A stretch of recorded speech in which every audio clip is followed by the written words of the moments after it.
Hello बच्चों, आज class 10 के सब्जेक्ट साइंस बायोलॉजी टॉपिक नियंत्रण एवं समन्वय कंट्रोल एंड कोऑर्डिनेशन का दूसरा वीडियो, जिसमें से टॉपिक का नाम है मानव मस्तिष्क। इससे पहले नियंत्रण और समन्वय के विषय में बताए थे, इसमें से प्रतिवर्ती क्रिया भी बताए और तंत्रिका तंत्र हमारे शरीर में सूचना को कैसे प्रदान करता है, हमारे मस्तिष्क तक कैसे पहुंचता है, ये भी हम आपको बताए थे।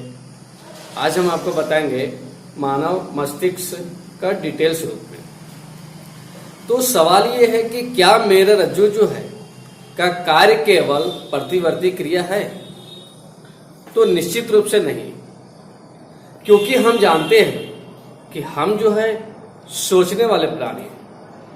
मेरुरज्जु तंत्रिका की बनी होती है जो सोचने के लिए सूचनाएं प्रदान करती है। तंत्रिका जो है वो की बनी होती है, मेरुरज्जु जो तंत्रिका की बनी होती है जो सूचना प्रदान करती है सोचने के लिए। सोचने में अधिक जटिल क्रियाविधि तथा तंत्रिक समन्वय होते हैं। ये मस्तिष्क सकेंद्रित होते हैं। सकेंद्रित में सभी मैसेज का मुख्य रूप से केंद्र बिंदु, इसीलिए उसको सकेंद्रित कहा जाता है। सकेंद्रित होते हैं जो शरीर का मुख्य समन्वय केंद्र है, मुख्य कोऑर्डिनेशन सेंटर है। मस्तिष्क तथा मेरुरज्जु केंद्रीय तंत्रिका तंत्र बनाते हैं। ये जो है सेंट्रल नर्वस सिस्टम बनाते हैं। ये शरीर के सभी भागों से सूचनाएं प्रदान करते हैं तथा इसका समाकलन करते हैं। मीन्स शरीर के जितने भी भाग हैं सभी भाग से मैसेज जो है तंत्रिका तंत्र के माध्यम से मस्तिष्क तक पहुंचता है और मेरुरज्जु के भी माध्यम से मस्तिष्क तक पहुंचता है, जहां से मस्तिष्क जो है सभी सूचनाओं को सकेंद्रित करते हुए उसका समाकलन करते हैं। अब हम अपनी क्रियाओं के बारे में सोचते हैं, जैसे लिखना, बात करना या कुछ घुमाना कुर्सी वगैरह से। किसी कार्यक्रम के समाप्त होने पर ताली बजाना, ये सब ऐच्छिक क्रियाओं के उदाहरण हैं। जो आगे क्या करना है किसके ऊपर निर्णय करता है? वो मस्तिष्क के ऊपर निर्णय करता है कि इसके बाद जो हमें क्या करना है। अतः मस्तिष्क को भी पेशियों तक संदेश भेजना होता है। जैसे कोई भी मैसेज जो है मस्तिष्क तक पहुंचता है, उसी प्रकार से उस मैसेज का आंसर जो है संवेदी ग्राही तक जो है उनको भेजना होता है मस्तिष्क को। मस्तिष्क और मेरुरज्जु जो है इनसे निकलने वाले तंत्रिका और इनसे जो है मस्तिष्क के माध्यम से निकलने वाले मैसेज संदेश सभी तंत्रिका तंत्र तक पहुंचते हैं। और यह जो कल्पना है, यह जो कार्य है, बहुत ही अधिक जटिल रूप से होता है, अभी कल्पना के रूप में माध्यम से होता है। और इन्हीं सब क्रियाविधि के कारण, इन्हीं सब क्रियाकलापों के कारण कि मस्तिष्क जो है किन सूचना को किस प्रकार से वो समाकलन करते हैं। तंत्रिका तंत्र से आते हैं मैसेज, उसका समाकलन कैसे करते हैं, और मेरुरज्जु के माध्यम से जो संदेश आते हैं उसका समाकलन कैसे करते हैं, यह संवेदी ग्राही के माध्यम से जो मैसेज आते हैं उसका समाकलन कैसे करते हैं। तो यह जो है इन कार्यों के आधार पे जो है मस्तिष्क को 3 भाग में बांट दिया गया, जिसका नाम है अनुमस्तिष्क, मध्य मस्तिष्क और पश्च मस्तिष्क। उसको हम लिख सकते हैं कि पहला भाग जो है वो है अग्र मस्तिष्क, अग्र मस्तिष्क, सेकंड मध्य मस्तिष्क और तीसरा अनुमस्तिष्क। अब इन तीनों मस्तिष्क में किन क्रियाओं का समाकलन होता है इसको हम आपको डिटेल से बताते हैं एक फिगर के माध्यम से। तो ये फिगर एक बनाए हैं समझने लायक।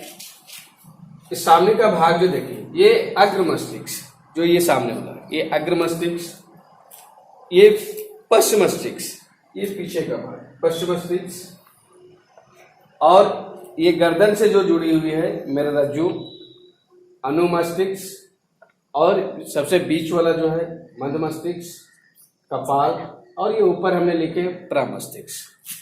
अब यहाँ जो है सभी मस्तिष्क को हमने दिखा दिए। मुख्य रूप से कितना मस्तिष्क है? 3 है, 3 भाग में बांटा गया है। अग्र मस्तिष्क, मध्य मस्तिष्क और पश्चिम मस्तिष्क, 3 भाग में। अब मस्तिष्क का मुख्य सोचने वाला भाग जो है वो अग्र मस्तिष्क है। हम किसी भी बात को अगर सोचते हैं, क्या करना है, कैसे करना है, क्यों करना है, ठीक है, हाउ व्हाट, जो भी है, ये काम किसका है? अग्र मस्तिष्क का, सामने वाला का। इसमें विभिन्न ग्राही संवेदी आवेग सूचनाएं से प्राप्त होती है। मतलब अगर कोई चीज हम देख लिए कि गाड़ी है, तो गाड़ी कैसे चल रही है हम सोच रहे हैं, और कुछ भी हम देखें उसके बारे में सोचना, क्योंकि देखने का काम आंख किया, ये संवेदी ग्राही हुआ। लेकिन जैसे ही संवेदी ग्राही से मैसेज मस्तिष्क से पहुंचता है, तो अग्र मस्तिष्क जो है उस विषय को सोचता है कि ये कार्य जो है वो कैसे हुआ है, या इसका निपटारा कैसे कर, मीन्स थिंकिंग का जो मुख्य रूप है वो अग्र मस्तिष्क का है। अग्र मस्तिष्क के अलग अलग क्षेत्र होते हैं, जैसे सुनने का अलग, सूंघने का अलग और देखने का अलग। ये अग्र मस्तिष्क में भी सभी पार्ट जो है अलग अलग है। अगर हम देख रहे हैं तो उसका कंट्रोल अलग मस्तिष्क से है, सुन रहे हैं तो उसका कार्य अलग से होता है, और स्वाद अगर ले रहे हैं तो उसका है, खाना खा रहे हैं तो उसका है, सबका अलग अलग से।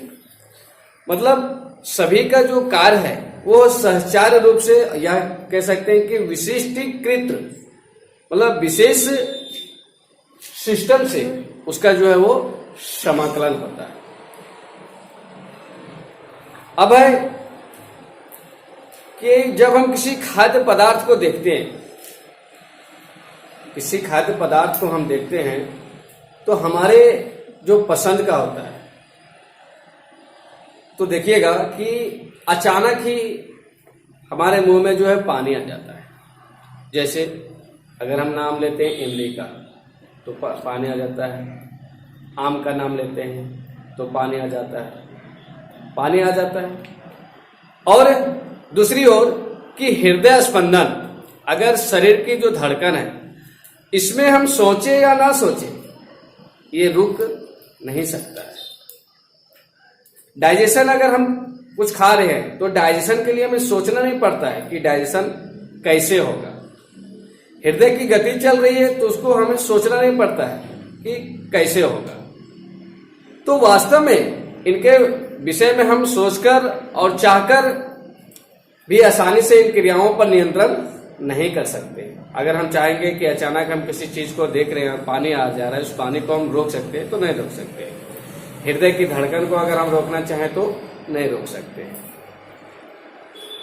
हम सांस लेते हैं, क्या इसमें भी हमें सोचना होता है? नहीं, ये स्वाभाविक क्रिया है, इच्छिक क्रिया है। ये हम इसको जानबूझ के नहीं रोक सकते, नहीं तो इसको विषय में हम सोच सकते हैं कि हाँ अभी सांस लेना है, अभी नहीं लेना है, अभी लेना है, अभी नहीं लेना है, ठीक है, और ना ही इस पे हम नियंत्रण कर सकते हैं। तो ये जो है अगर नियंत्रण कर रहे हैं, या ये जो अनैच्छिक क्रियाओं का जो है, अचानक मुंह में पानी आ जाना, या तो जो हम सोचते, हृदय की जो धड़कन है, मीन्स जितने भी अनैच्छिक क्रिया है, इनका जो नियंत्रण है वो मध्य मस्तिष्क और पश्च मस्तिष्क दोनों में होता है, मध्य मस्तिष्क और पश्च मस्तिष्क। इसके अलावे अगर कोई भी कार्य हम करते हैं जो जानबूझकर करते हैं, ऐसी क्रिया जो करते हैं, जैसे साइकिल चलाना, काम करना, लिखना या कुछ भी करना, हाथ पैर या मीन्स मसल के द्वारा, मांसपेशी के द्वारा जितने भी कार्य होता है, तो इसका नियंत्रण हमारे मस्तिष्क में अनुमस्तिष्क द्वारा होता है। सभी का पार्ट अलग है। फिर से आपको हम बताएं कि सोचने का जो काम है वो अग्र मस्तिष्क करते हैं, अनैच्छिक क्रियाओं का मध्य मस्तिष्क और पश्च मस्तिष्क, ये जो है, ये जो भाग है पश्च मस्तिष्क है और ये जो भाग है मध्य मस्तिष्क है, ये दोनों मिलजुल कर काम करते हैं। और जो मांसपेशी के द्वारा जो कार्य होता है उसका नियंत्रण अनुमस्तिष्क करते हैं। इसके अलावा हम आपको बताए थे कि प्रतिवर्ती क्रिया का जो है समाकलन और नियंत्रण मेरा रज्जु के द्वारा होता है। अब सवाल ये है कि ये उत्तक जो है, ये जो सेल्स है के ग्रुप जो है, सेल्स के ग्रुप जो है वो कैसे रक्षित होते हैं, कैसे बचते हैं। okay. तो देखिए ये जो भाग दिख रहा है इसको हम कपाल कहते हैं। क्या कहते हैं? कपाल मीन्स खोपड़ी। ये बाहर का भाग जो है वो कपाल है। ये जो बक्से के जैसा है, बक्से ऊपर जो कवर होता है और उसके अंदर भी हम किसी पदार्थ को रखते हैं, किसी भी मटेरियल को रखते हैं। उसी तरह से जितने भी ये जो मस्तिष्क है ये कपाल के अंदर रहता है, ये एक बक्से के भांति काम करता है और ये इसका रक्षा करता है। अब समझ। अब ये है कि तंत्रिका तंत्र कैसे क्रिया करता है। तो इससे पहले भी हम आपको बताए थे कि तंत्रिका तंत्र जो है किसी भी मैसेज को हमारे मस्तिष्क से कैसे पहुंचाता है। शॉर्ट में मैं एक बार फिर से बता दूं कि तंत्रिका तंत्र के में जितने भी पार्ट्स हैं, चाहे वो द्रुमिका हो, कोशिकाएं हो, तंत्रिकाक्ष हो या तंत्रिका तंत्र के अंतिम सिरा हो, तो कोई भी बाहरी वातावरण से कोई भी मैसेज जो है द्रुमिका में उसको अवशोषित करता है और वहां एक रासायनिक क्रिया के माध्यम से विद्युत आवेग उत्पन्न होता है। वह आवेग जो है कोशिकाएं तक पहुंचता है और तंत्रिकाक्ष द्वारा होते हुए वो तंत्रिका तंत्र के अंतिम सिरा तक, और फिर वहां जो दूसरे तंत्रिका तंत्र होते हैं उनका द्रुमिका से, और इस प्रकार से ये क्रिया नियंत्रण होते रहते हैं और अंततः यह जो सूचना जो है मस्तिष्क तक पहुंचता है। और कोई भी सूचना मस्तिष्क तक पहुंचने के बाद वो 1 सेकंड के 10वें भाग में उस क्रिया का समाकलन करके फिर उसे ग्राही तक भेज देते हैं और हम समझ जाते हैं कि ये कार्य हुआ है। तो इस प्रकार से हम आपको पूरा बताएं मानव मस्तिष्क, ह्यूमन ब्रेन के विषय में। अब आपको नेक्स्ट वीडियो में बताएंगे कि पादपों में जो समन्वय है वो कैसे होता है। ठीक है, आज के लिए इतना ही। धन्यवाद।